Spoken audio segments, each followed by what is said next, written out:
Welcome, friends, back to another episode of Mind Games with Garen Emig on the Sellout Crowd Network.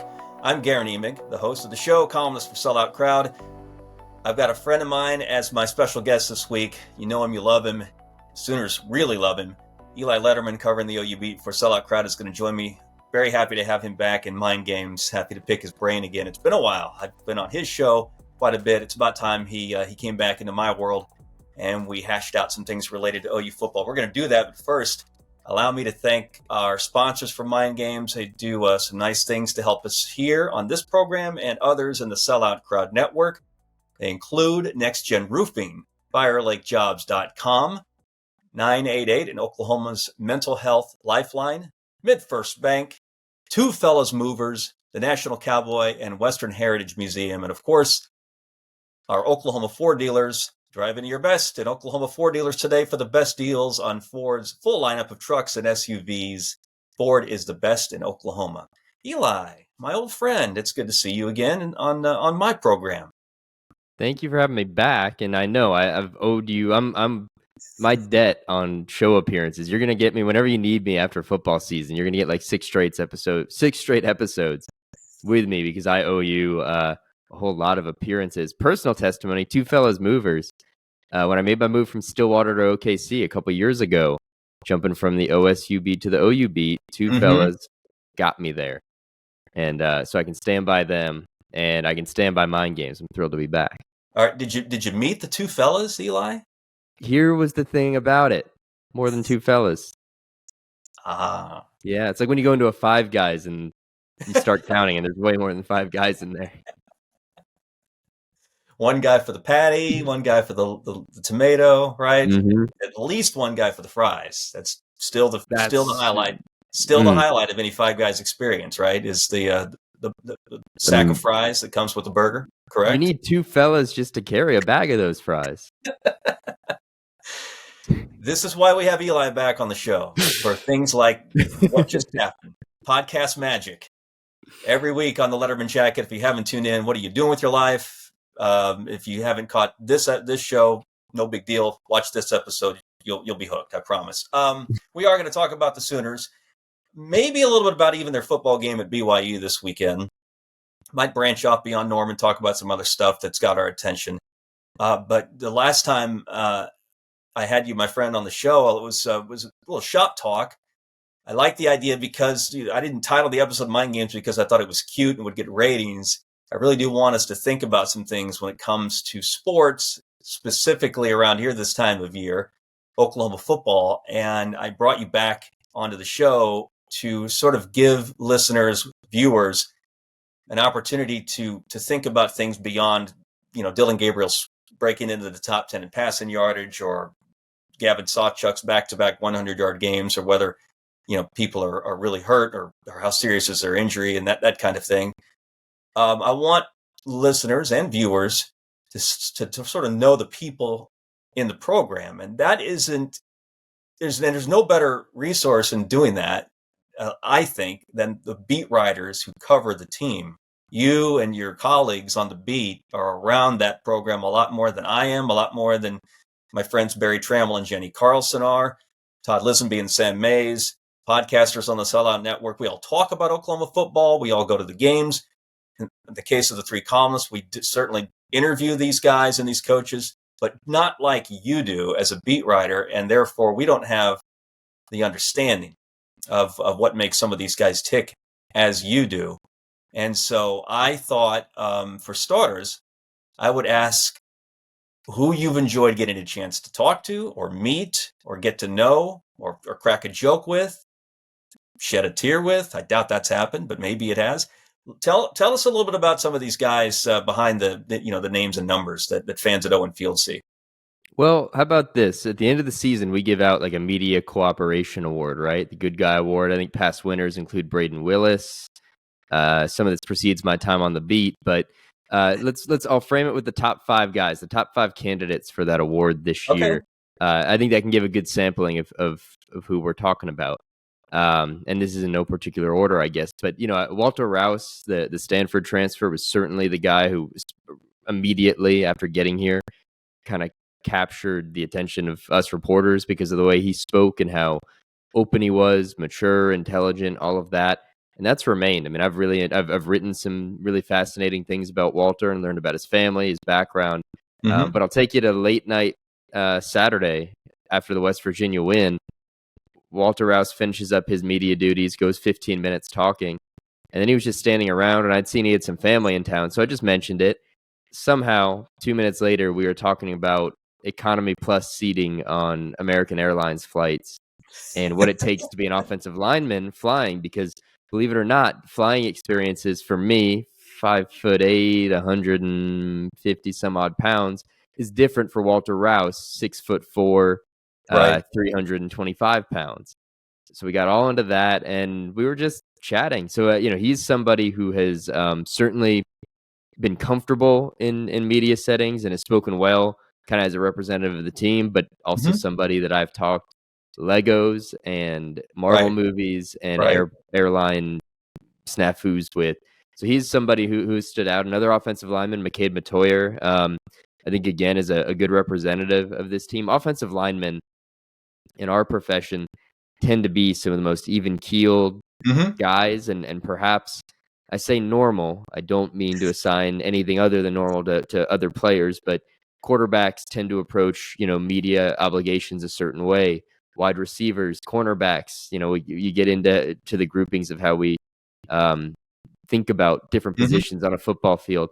Offensive linemen tend to just kind of be the guys. And it's part of why they tend to, and these are usually good signs, and it's a good sign with the Sooners, they get along with their quarterbacks because they just tend to be a group of guys who understand the game at a certain level because by virtue of their position. And fact is they were not the ones in high school catching all the touchdowns or breaking the rushing records. They were blocking, doing the unglamorous stuff they do today. McCade Matoyer, an insightful guy, particularly after a loss. He was great in Stillwater after that loss to OSU, and he's just an insightful guy who he's not going to spill the beans on everything happening in the locker room, but we'll offer some insight and we'll take in your questions and understand where you're coming from.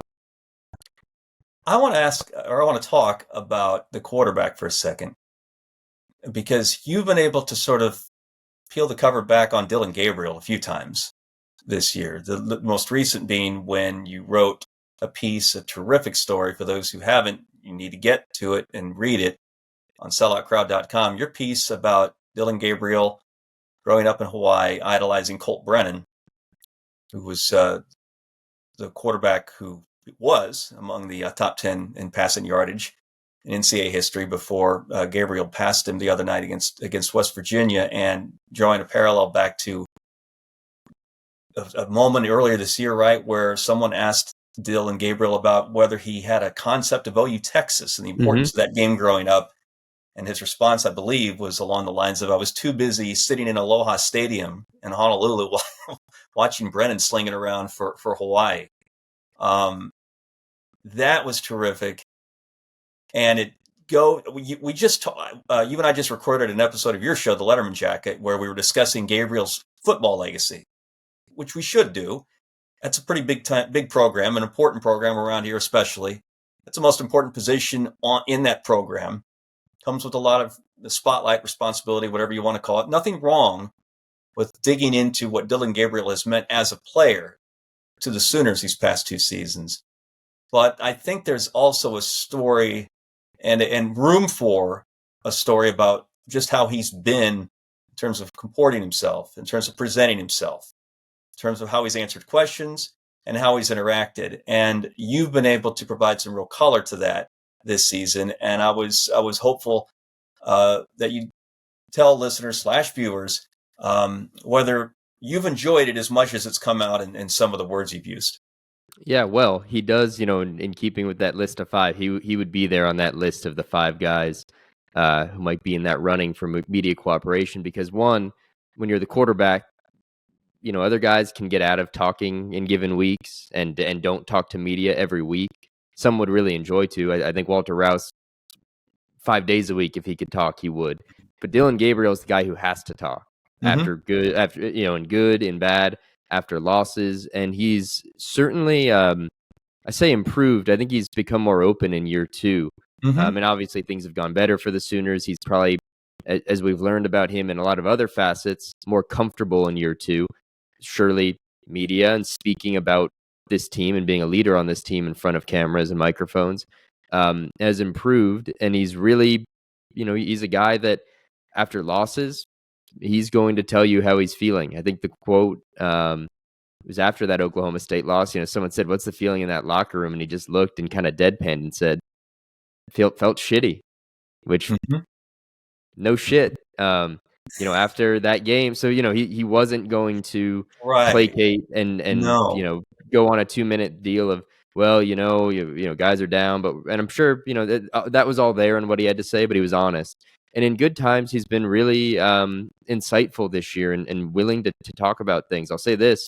That Colt Brennan story was birthed out of a 24-minute session with Dillon Gabriel. That's a lot longer than he typically goes, Mm-hmm. or is allowed to go. Usually gets frisked away at some point. Yeah. And he was just talking that night. I mean, the stuff he had to say about Colt Brennan was fascinating, but we were talking about surfing in Yeah. Hawaii Yeah. and just the memories and things like that. When you've got him on the right subject and on things, the deeper things in his background, he speaks so often about how he plays for something bigger than him. And that's Oklahoma. That's his hometown. That's his home in Hawaii, a place he has a lot of pride for. When you talk with him on those subjects, and that has been a lot of where I've written about him this year. I wrote about the high school principal and his high school athletic trainer traveling thousands of miles to come see him play early this year. You ask him about that stuff, and you get a side of Dillon Gabriel that you don't see under center or even sometimes in front of cameras. But he really does have this deeper side to him. He's very thoughtful, and he has become one of those guys, again, that you really enjoy learning from in the work we do. Yep. After the game against West Virginia the other night, you and I were both on the field together, just kind of seeing what we saw. Color pageantry, whatever, helps tell the story for those who weren't there. And I was struck by, I knew I was going to write about Gabriel and Jeff Levy. And so I kind of trailed Dillon for a few minutes before he got around to giving his offensive coordinator a big hug. And I was taken by how comfortable he seemed in so many different circles. And this to me is really different about that. It was different about that moment. I've seen players sign autographs before, right? I've seen players, grab the baton and climb the ladder and lead the band in the fight song, right? This celebratory pose that's been struck a lot of places the last few years. I've seen players obviously celebrate with teammates, coaches, even administrators, family members. I don't know if I've ever seen a guy move from group to group, and it was a case of all of the above. In Gabriel's case, Saturday night, it was signing a towel for a kid kneel down on the turf to do it. 1 second, put his helmet on another kid's head. The next, take countless selfies with Pride of Oklahoma band members. The next, including putting on. He was holding the clarinet. He was airplaying the clarinet, I think, at one point, putting on the hat. Instead, he had the helmet off because he had given it to the kid, so he put the hat on. Then he did get around a family, his girlfriend, I think, at one point. Levy, obviously, other teammates. Joe Harris, the president, I was 5 feet away when he bear hugged the school president. Again, I don't know if he's going to make. I know. Well, I think we do know he's not going to measure up to Kyler Murray, to Jalen Hurts, to Caleb Williams, to Baker Mayfield, his predecessors at that position from a football standpoint. But Eli, even as friendly as Baker Mayfield was in moments, and his sort of regular guy that he could be in others, you just wouldn't have gotten that kind of scene from those quarterbacks at OU after any win, right? Whether 59-20 over West Virginia or close shave in Bedlam, you just weren't going to get that. Hurts would go to the workout room for an hour after the game. That's where he would go. Kyler wasn't much for talking to much of anybody. That just wasn't his way. This was that. It was just refreshing, and and I like the fact that Gabriel stuck around long enough to sort of allow us. He didn't do it. I didn't do it on purpose, but in us being down there, it gave us a window into, you know what? he's sort of got college kid tendencies. He's sort of got regular guy tendencies, even though he just did something that had never been done as a quarterback at OU and account for 8 touchdowns. I thought that was one of my favorite moments of covering this team this season. I think it's so easy to lose. This is a sports-wide issue, not just college sports, not just Oklahoma. It's so easy to forget that these are all generally normal people. But I can say I've covered quarterbacks in different places. Covered Drew Lock was the first big quarterback I covered at the University of Missouri. He was in himself for a guy who was prepping his senior year for the pros, and you could even see it in the way he spoke. And that year he elected to speak at a podium every Monday, NFL quarterback style, but he was pretty normal. But I would say that Dylan Gabriel, from a standpoint of when you recognize that he is just a guy who plays football and not something greater than that. You see that in moments like that. He treats this like that he's, fortunate to have this opportunity, and he's really aware, I think, of the responsibility he has. You mentioned both that interview regarding Colt Brennan and then that post-game setting where he's signing things for kids and handing out towels.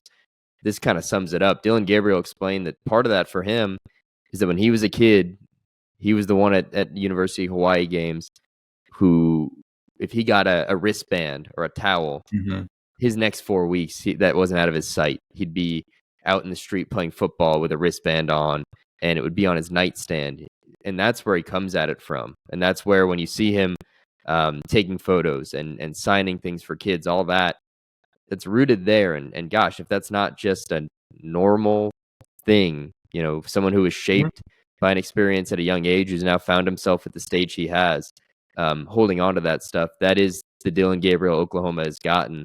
And I don't know that you're going to see that for many others in the future or have in the past. I want to make sure people are aware, when we're talking about the brighter moments, we with Rouse in the interview room, everyone on the field with Gabriel after West Virginia wasn't so bright the 2 weeks previously when the Sooners were having to explain what went wrong at Kansas, what went wrong in Bedlam. And there's just as much room, I think, for us to recognize, and you hinted at it a little bit in terms of Gabriel's response, especially after OSU, where he just cut right to it and explained, what the feeling was like in the locker room. But then to go from game night at Boone Pickett Stadium to 2 days later meeting the same reporters, asking the same questions, and pivoting maybe from an emotional reaction that you got that night in Stillwater to an explanations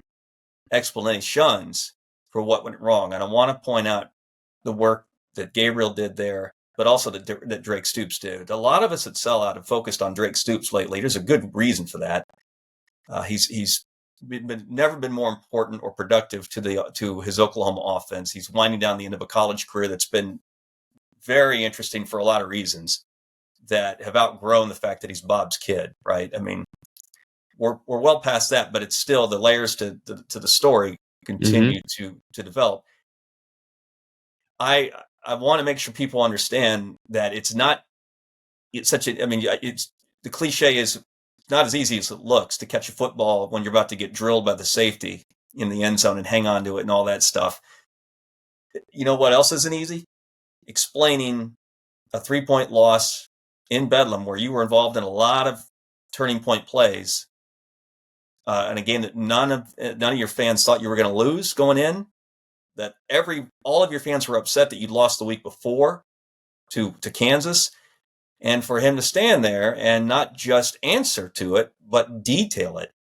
I want to make sure we don't lose sight of that, how unusually mature that is and responsible that is for someone who's still trying to figure out the way of the world. It's that time of year again, America. So let's light up the season during the Make the Holidays Bright sales event. Choose from a large inventory of Ford vehicles equipped with technology, space, and flexibility for any season. Get special offers on our adventure-ready SUVs or on our great selection of Ford trucks. And make the holidays bright with Ford. Now get 2.9% financing for 60 months, plus $500 low APR cash on Escape, Bronco, Sport, and Explorer. Visit your best in Oklahoma Ford dealer today.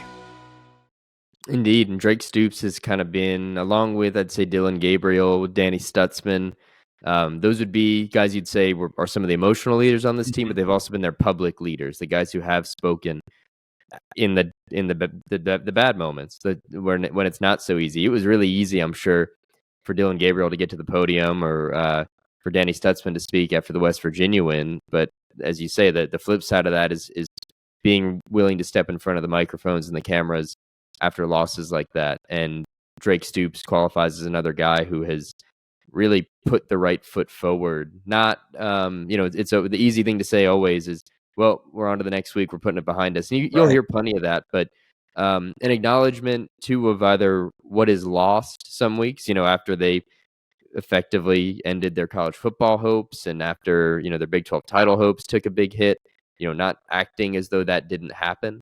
But also, acknowledging the issues. Not always, even from coaches, do you hear acknowledgement of some of the things that Dylan Gabriel and Drake Stoops have acknowledged as just shortcomings, things that are very obvious to see, yet so often in our work or in our profession, you'll ask a question, what feels obvious, and you'll get an answer that suggests that the thing you've seen with your eyes didn't actually happen. But these guys have stepped up in those moments and led from that direction. So this would now lead us to the shoe dropping. There's something to this besides how cool these guys have been with us, how detailed some of their explanations have been. Someone else I hope takes note of this at the end of the season, and that's Brent Venables. I find it interesting. That's the kindest way I can put it, that when things turned wrong after KU and OSU, that the guys who did a lot of the explaining for what went wrong were the players and not the staff members, and in particular, not the coordinators. The policy was changed Cincinnati week, I think, or right Correct. after. It was first 4 weeks of the season. Just for context, we spoke to Ted Roof and Jeff Lebby every Monday morning. Yeah. And then also post game. After 4 weeks, those Monday mornings were binned. Explanations sort of being around, productive use of time. Yeah. Reasonable to suggest that spending your time with us is not a productive use of time. But that was the thinking. And so, as you're kind of getting to, after losses like the one in Kansas and after Oklahoma State, you're talking about, let's say, 6 minutes with someone like Jeff Lebby to break down all of that stuff. Mm-hmm. That's the night of the game. What you'd like to have is sort of another, as we've all had with players, another follow-up session whereby after you've had a chance to sort of cool off and review film and have your coach meeting, position meeting, and you can diagnose, if you choose to do so, you can diagnose what went wrong, and that's it. Again, this is a conduit situation. It's not. It helps our jobs to get explanations so that we know what's going on. There's no question about that. But as we present stories and columns, it also helps the public understand what's going on, because without the stories behind the games, they're just the games and not the reasons for them, one way or the other. And so I'd like to think that if, for those who are tracking with us on the show, that there's some good being done them too, with a dialogue in a football program the size of Oklahoma, and not just with the head coach. Anyway, Lebby and Roof are no longer available to media on the Monday after. The policy continued to allow players to talk. And while we appreciate that, and I think we've gone to great lengths to tell everyone how much we've appreciated, especially the more thoughtful and insightful members of the team, in good and bad times, it is, to me, interesting that we don't hear as much from the adults in the room, or at least the guys who are supposed to be the adults in the room, and certainly are the guys that are paid to be the adults in the room. I would like to think, for as well as Brent Venables has handled media policy, and in general, he's been terrific. Player access hasn't been better in a long time. He's been good at press conferences. He hasn't ducked any questions. He's detailed with the answers. He makes for great copy. The one thing I wish he would reconsider at the end of the season is, when things went wrong for this team, it was the kids, to use the word that coaches attach to players. It was their kids who stood up and took the heat for it. not the coaches. I don't like that, and I hope that doesn't happen again. I think it's pretty simple. Was that session and it was a great session with Dylan Gabriel. We were talking surfing. Promise you, we weren't. I don't know. No one was biting arms off or fingers off. But that was 2 days, as you mentioned, after the Oklahoma State loss. And Dylan Gabriel spent 24 minutes answering questions, some about home and surfing and Hawaii football, but also about Bedlam. Drake Stoops went like 14 minutes that day, and Jeff Lebby, in a run of games where the offense had just completely hit the mud, was not available for more than the 5-6 minutes post game, which inherently is a short amount of time.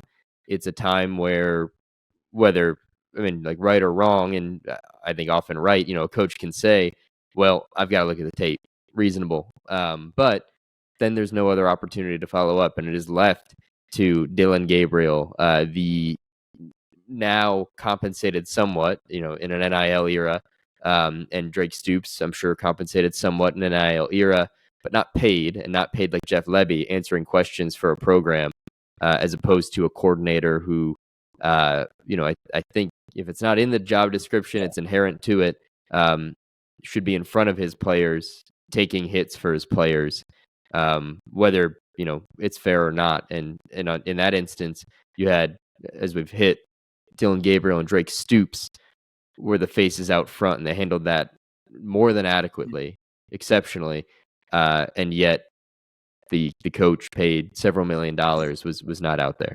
Yeah, and just again, before the audience starts thinking, oh, here, this is the media again. Always thinking about, well, woe is me, right? They're making it their issue, not the programs. I want to pivot once more so it's not just our issue. Okay, again, the more information I think that we get, this is just me thinking, the more information you guys out there get based on what we write, or in the case of this show, what we say. But here's another way to look at it. If Brent Venables, who just said at his press conference 24 hours ago, I think I've got guys on my staff who are going to be head coaches someday. We all know that Jeff Lebby's name has come up in connection to the Mississippi State job, since they've made a move, since our friend Zach Selman decided to make a move with Zach Arnett out, and we'll see who gets in. There's an idea that if coaches really feel they have head coaching material on their staffs, and if they have their assistants' interests in mind in terms of promotion and development, and one of the things that coaches have got to figure out along the way is whether they like it or not. And I know a lot of them don't, but there's got to be some media savvy. There's got to be some media skill developed so that you can handle tough questions, or you can handle, you just present better, therefore present the program better. You don't get that unless you have media opportunities. So if Venables would make Roof and Lebby available more than just 5 or 6 minutes post game, if he'd even consider what Bob Stoops once did, which was make position coaches available every now and then over the course of a season, the gain isn't just the public's, Eli, in terms of getting information and explanation out. The gain becomes the coaches, because they become, they get polished, they get sharpened for when it's their turn to have to stand there at a podium and take questions, or to have to do a radio show from the barbecue joint, or to have to answer to things that happen in postgame before leaving town and boarding the bus. This isn't just about us. It really is, and I promise. This a lot of times is about the public, and in this case, it circles back to this actually benefits the coaches. Indeed, and I think to a previous point as well, coverage inherently gets worse with less access, and that, how much does that matter to Brent Venables, and how much does that matter to winning football games? Probably not much, but if you were a reader, a consumer, someone who wants to know about Oklahoma football, those things impact you, and they impact things in terms of the way we can understand what is happening within a program. I think I can speak for the two of us and speak for many of our colleagues. We typically show up to work every day just seeking to understand things better. Mm-hmm. And when you lose opportunities to understand things better and to learn, that eventually, somewhere in the wash that comes out. And so if you are a fan of a football program like Oklahoma's, It may not matter to you. It may be something you see pulled access and laugh or anything like that, but it tends to put up more walls around a program than opening windows or doors. And typically when those windows are open, that's when we get to tell stories like the ones I've written on Dylan Gabriel or the many you've written, Garen, on any number of people around this program. And opportunities like that, can hinge on the opportunities that there are week to week. Real, just to exit the narrative before we get to some fun stuff down the stretch. Is there a suspicion that there's a really cool story to be told about whether it's about one of the emerging players on this team? I'm thinking Kip Lewis. You touched on this week with in combination and correlation with Danny Stutzman, right? Putting some context into what looks like it's about to be a really helpful partnership at linebacker, or Gavin Sawchuk coming off back-to-back 100-yard rushing games, who might be in line for number 3 against a team that's really having trouble on stopping the run, BYU, this Saturday.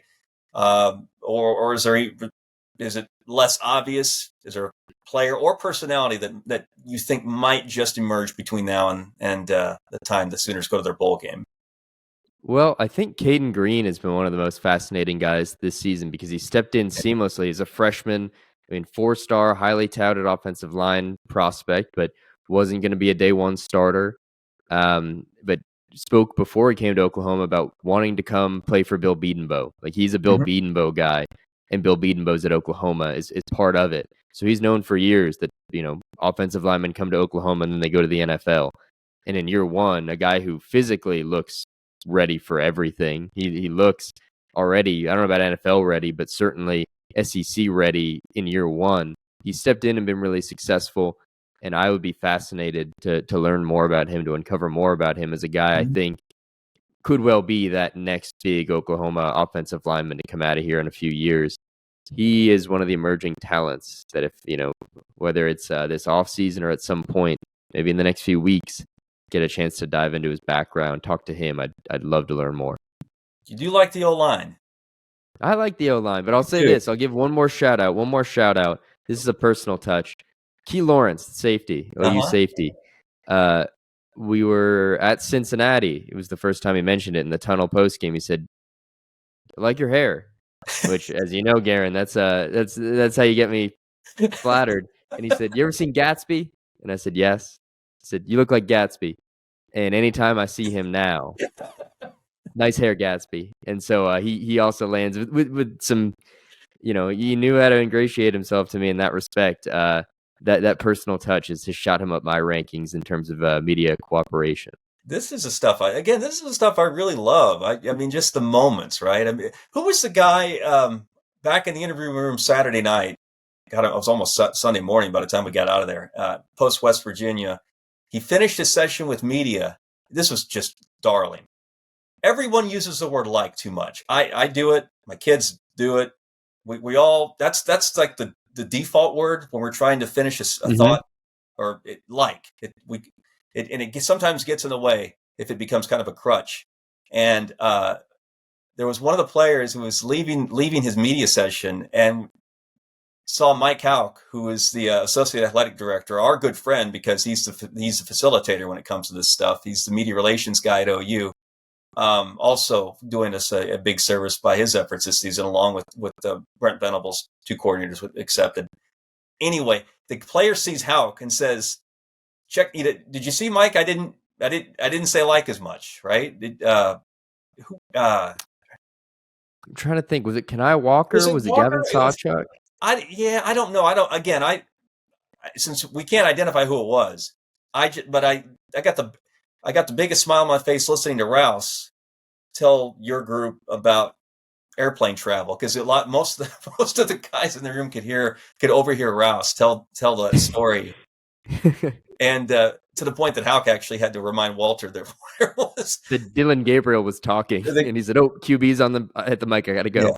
So there was that, but then there was also the guy in the back of the room who was really pleased that he cut down on defaulting to like during his answers, and was genuinely happy that Houck had noticed, and therefore, again, if this is all about communication, relationships, and helping each other do our either making each other feel more comfortable, in our case, helping us do our jobs better. That's what that moment was about. So I don't want to overlook behind the scenes over the course of a football season, especially a program as publicized as OU. Okay, take a deep breath and get out of here with 3 exit questions.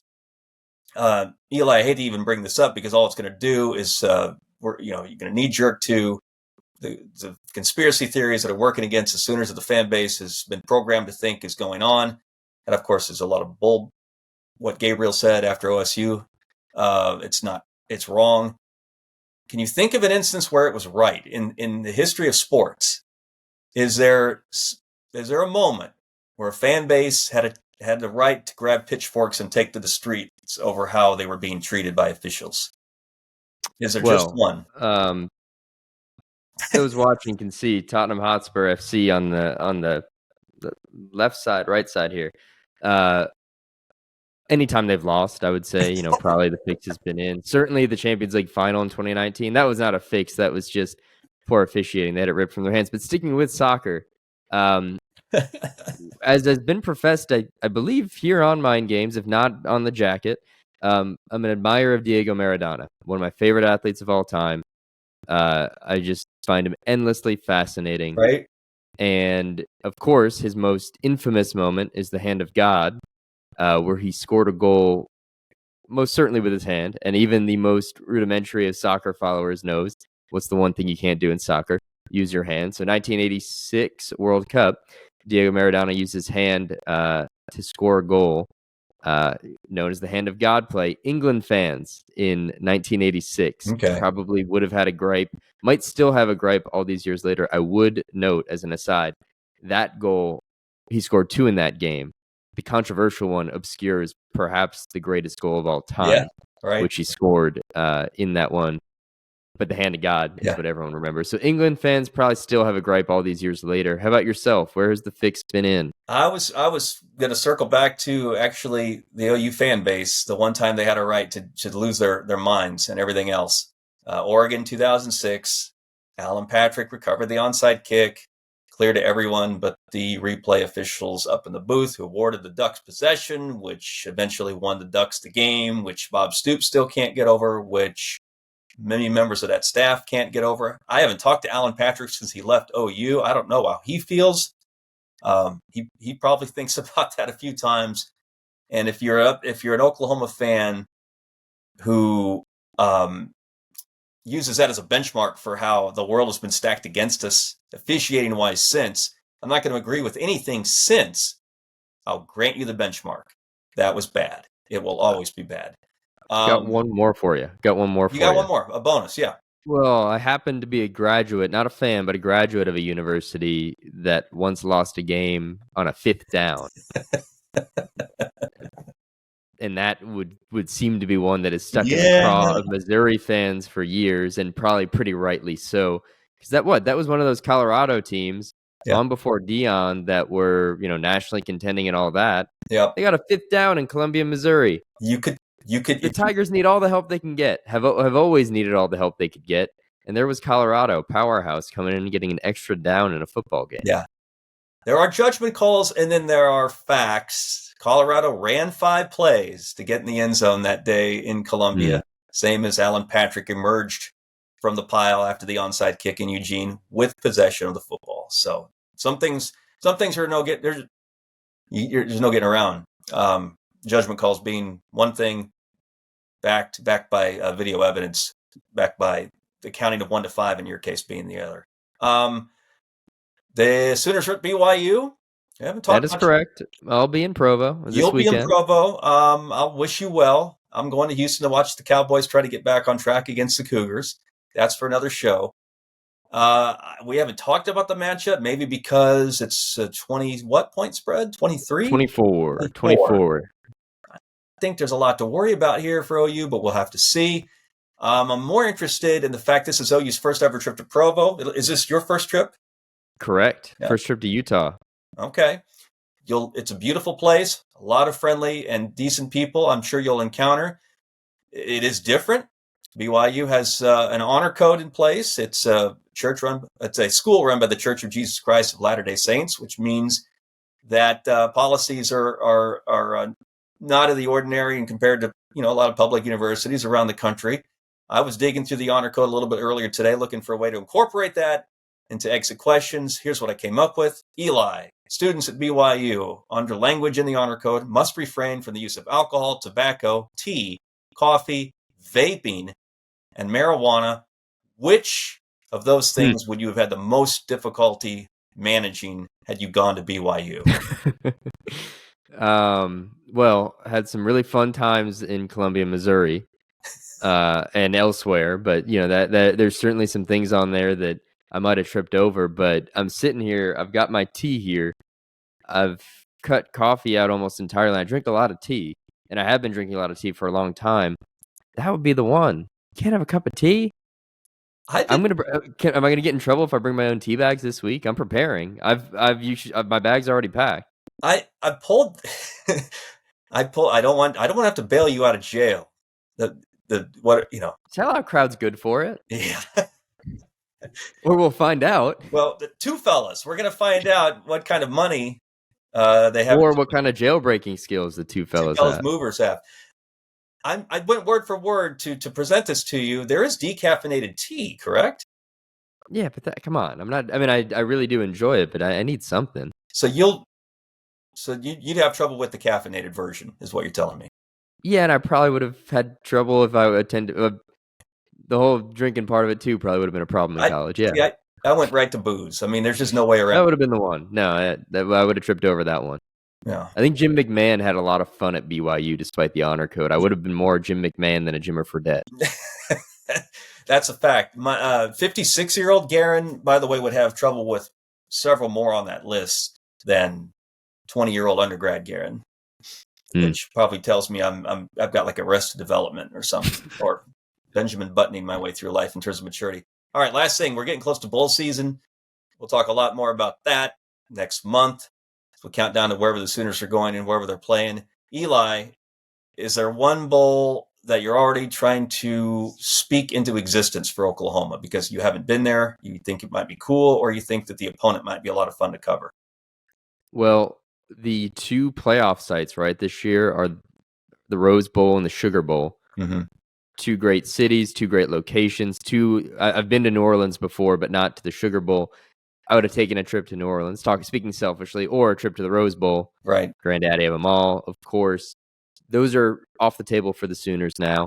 Fiesta Bowl and the Camelback were Garen. The honor code did not hold up at the at the Camelback a couple of years ago when we were there covering Oklahoma State. I can tell you that.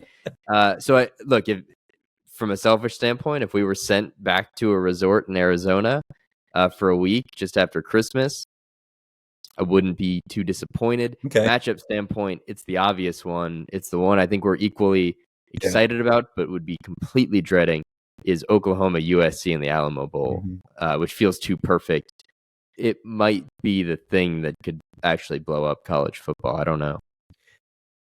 Part of me would kill to cover that game. Part of me would rather be killed than cover that game, right? I mean, I think it would be great when you saw the matchup and then you'd realize, whoa, how many stories are we going to have to turn around here? How much work? That'd be a month's worth of temperature turned up. Come on, it's the holiday season. We should have good vibes out there. There would not be good vibes out there. That's called treating an Alamo Bowl like it was a playoff semifinal. That's the expectation if OU ever ran up against Lincoln Riley. It wouldn't play Caleb Williams. Sure. He ain't going to the Alamo Bowl. He would never play in that, but there'd still be a head coach at USC. Whoa. Did he not play in an Alamo Bowl like 2 years ago? And he did. He ain't playing in another this Alamo one. Bowl. No, that's for damn sure. No. I was surprised he played in the Cotton Bowl last year, honestly. So that is going to do it for another episode of Mind Games. We thank Eli Lederman, my friend and colleague at Sellout Crowd, for sitting in with me. We thank you for tuning in and watching, listening, whether on YouTube or catching it on whatever platform you catch your podcast. We appreciate it. We know you have options when it comes to your media content every week. Anytime you make Sellout Crowd your choice, whether it's what we write or what we say, we do not take that for granted, and we never will. Catch me at GarenEmic.com, selloutcrowd.com. Catch Eli at EliLederman.com. EliLederman.com, right? There's Eli-Lederman.com. I knew there was something in there. Eli-Lederman.com, selloutcrowd.com. His show is called The Letterman Jacket.